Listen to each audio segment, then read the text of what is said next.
royalti. Ini seperti apa sih Mas dari Mas Kolil yang juga PLT dari Vesmi kan? Antara ini kan sekarang kayaknya gontok-gontokan antara pencipta dan penyanyi tuh masih sangat masih sangat kenceng gitu Ya, Mas. kita semuanya tuh masih dalam tahap belajar lah kalau menurut saya, walaupun kita udah lama gitu. Lamanya tuh misalnya 90-an itu udah ada Collecting Society yang pertama KCI, tapi terus bertransformasi 2014 ada yang terakhir muncul LMKN. Itu pun media juga nggak banyak nulis yang terlalu gimana ya. Kita baru benar-benar melek itu bahwa ternyata ada undang-undang hak cipta dengan fasilitas seperti ini. Media-media nulis itu baru 2 tahun lalu lah mungkin ya, 2 tahun 3 tahun lalu baru mulai ramai banget ya gitu ya, yang tingkatnya tuh sampai ke lapisan masyarakat tahu lah ya tentang royalti walaupun mungkin teknisnya enggak. Jadi memang itu menurut saya sebuah blessing in disguise dari ramenya ini. Walaupun sebenarnya pengennya nggak usah terlalu rame biar nggak menimbulkan ketakutan. Akhirnya nanti berpolemik, akhirnya nanti malah bikin bingung, malah bikin takut. Tapi bahwa concern orang yang karyanya dipakai tapi dia tidak mendapatkan manfaat itu perlu diselesaikan kan.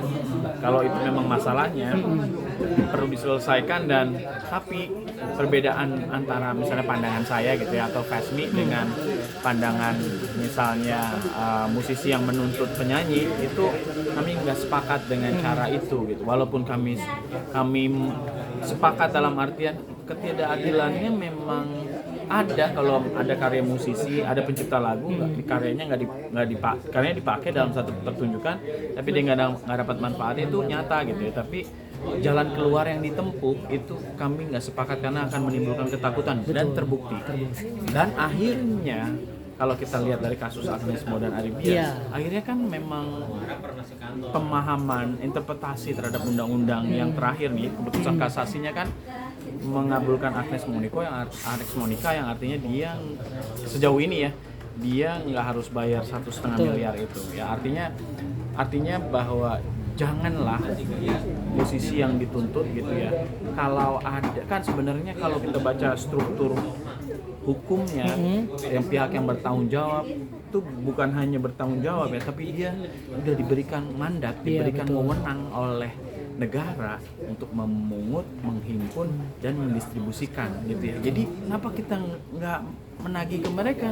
Itu kan dari awal kan sebenarnya kan jalurnya adalah pencipta, hubungan hukumnya ke LMKN dan LMK karena mereka yang memberikan kuasa kepada orang itu. Jadi ketika ada mereka nggak dapat haknya, nggak usah cross ke pencipta lah, penyanyi. Karena mentang-mentang penyanyi katanya dapat honor gitu ya. Padahal sebenarnya kan honor ya, bukan royalti. Dia harus kerja lagi gitu. Jadi dengan penegasan dari Mahkamah Agung dalam kasus Agnes Mo dan Ari Bias, semoga kita sadar bahwa jalur hukumnya bukan ke situ, tapi benar kita harus menuntut LMK dan LMKN untuk lebih transparan sesuai dengan wewenang yang mereka udah dapatkan. Mereka punya tanggung jawab kepada publik untuk bekerja lebih baik, transparan, dan memberikan informasi ke publik supaya publik percaya bahwa publik yang membayar gitu ya, kalau dia menggunakan di tempat-tempat komersil gitu, atau publiknya sebagai pengusaha kafe dan restoran itu benar-benar membayarkan sesuai pencipta mendapatkan apa yang sudah orang lain bayarkan gitu ya. Jadi jangan sampai bayarannya si pengusaha bayar tapi uangnya nggak nyampe ke pencipta lagu, sehingga kan sebenarnya kan itu kalau kita lihat intinya kan mereka jadi kemana-mana. Ada yang bilang tarifnya terlalu kecil, padahal ya gimana nggak dapetnya kecil, orang dia belum dikolek dengan maksimal gitu, dengan tarif yang ada aja belum dikolek dengan maksimal. Jadi sebenarnya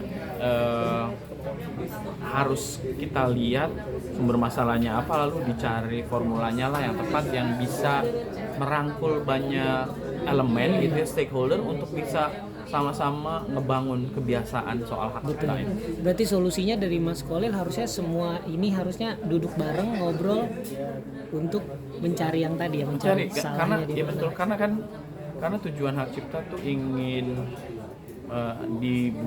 diberikan haknya kepada oleh negara kepada pencipta agar muncul ciptaan-ciptaan lain, bukan muncul ketakutan dalam menggunakan hak cipta.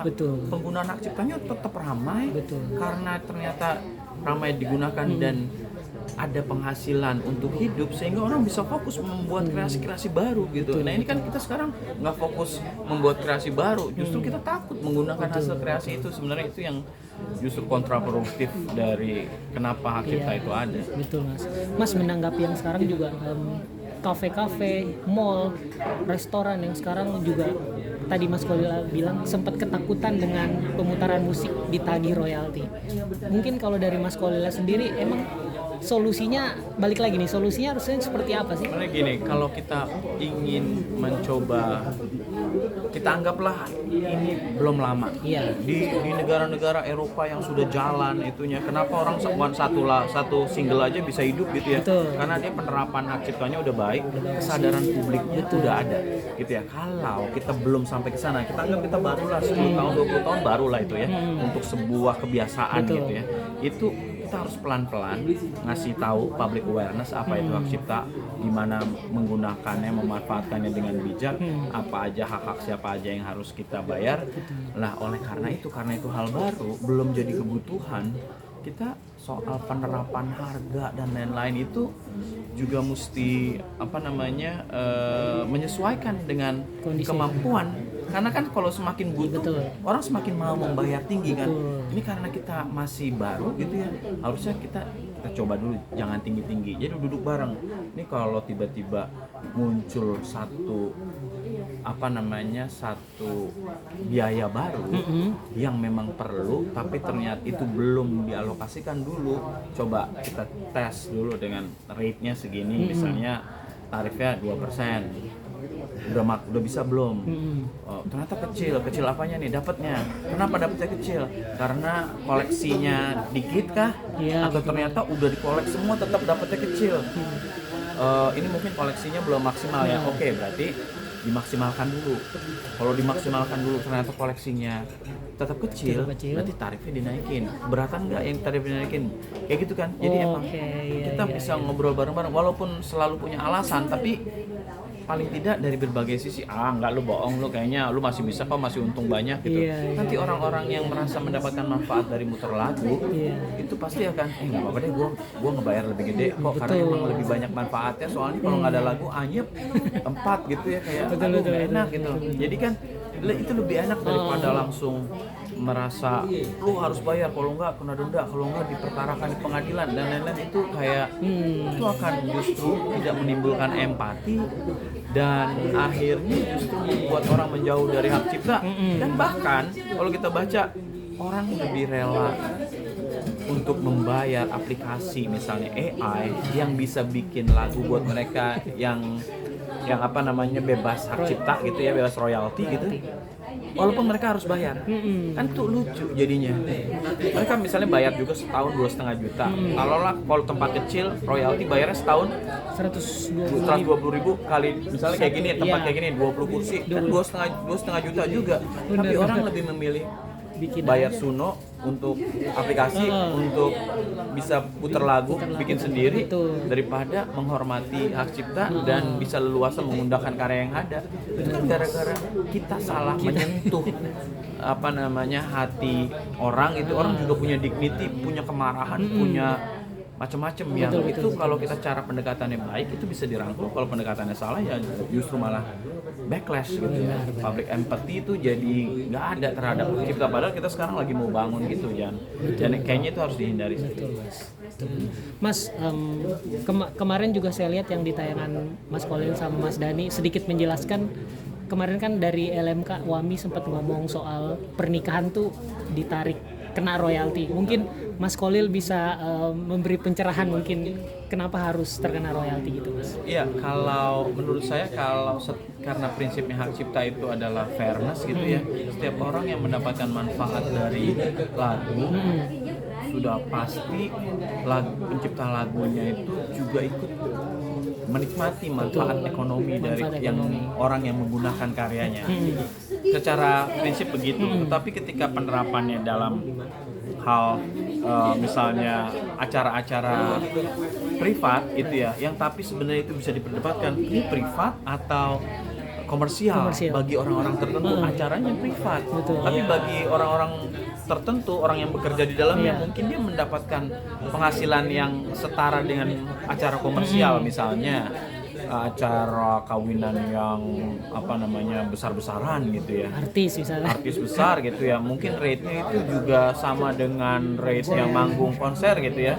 Itu nggak fair sih kalau menurut saya, kalau dia dapat misalnya taruhlah 50 juta ke atas gitu ya, lalu dia nggak membawakan lagu-lagu orang gitu ya, nah, penciptanya nggak mendapatkan manfaat sama sekali, menurut saya nggak fair.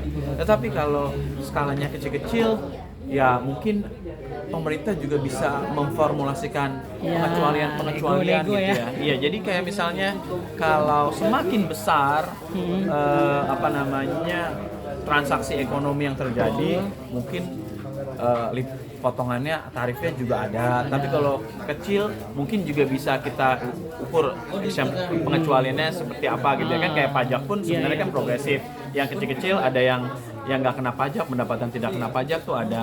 Tapi setelah itu ada persentasinya 5, 10, 15, 25 dan lain-lain. Itu kan juga berjenjang gitu, melihat kemampuan dan skala ekonomi yang terjadi. Jadi nggak kaku gitu. Nah itu sebenarnya terobosan-terobosan itu yang perlu buat LMKN dan LMK gitu ya. Kalau mereka perlu dukungan dari pemerintah juga bisa support dengan regulasi gitu, sehingga keharmonisannya terjaga, tapi juga sekaligus bisa menjawab permasalahan-permasalahan di lapangan. Karena pada kenyataannya di tempat-tempat di luar negeri gitu, misalnya memang ada kategori misalnya home style exemption.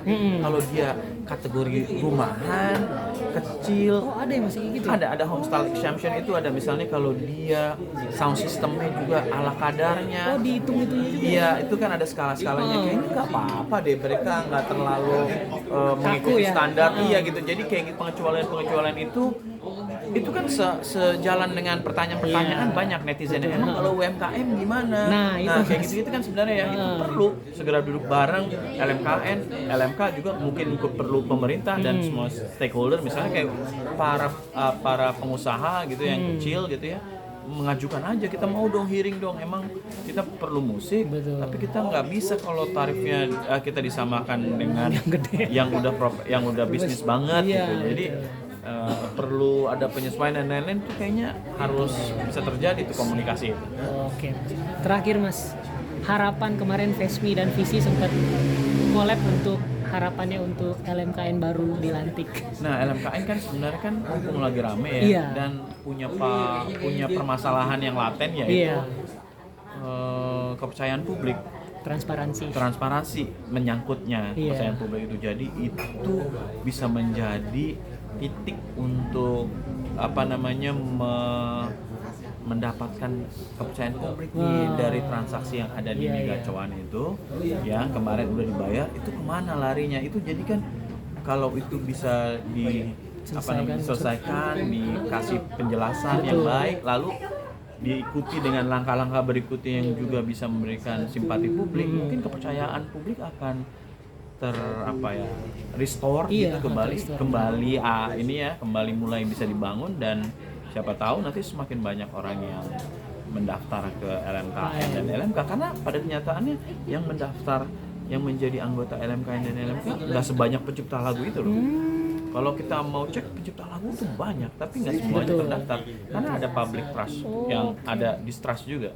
Berarti ini bisa jadi kesempatan LMKN ya untuk harusnya diambil momentumnya sih. Momentum ini ya. Mumpung mereka masih baru dilantik nih ya, belum terlalu banyak kepentingan yang gimana gitu, dan semoga masih bisa menyerap kemarahan publik yang menginginkan adanya transparansi gitu. Itu jadi dijadikan batu loncatan lah ya untuk benar-benar bawa LMKN dan LMK ya. Kalau memang masih bisa dipercaya nih, harus bisa comeback. Oke, siap Mas Kolil.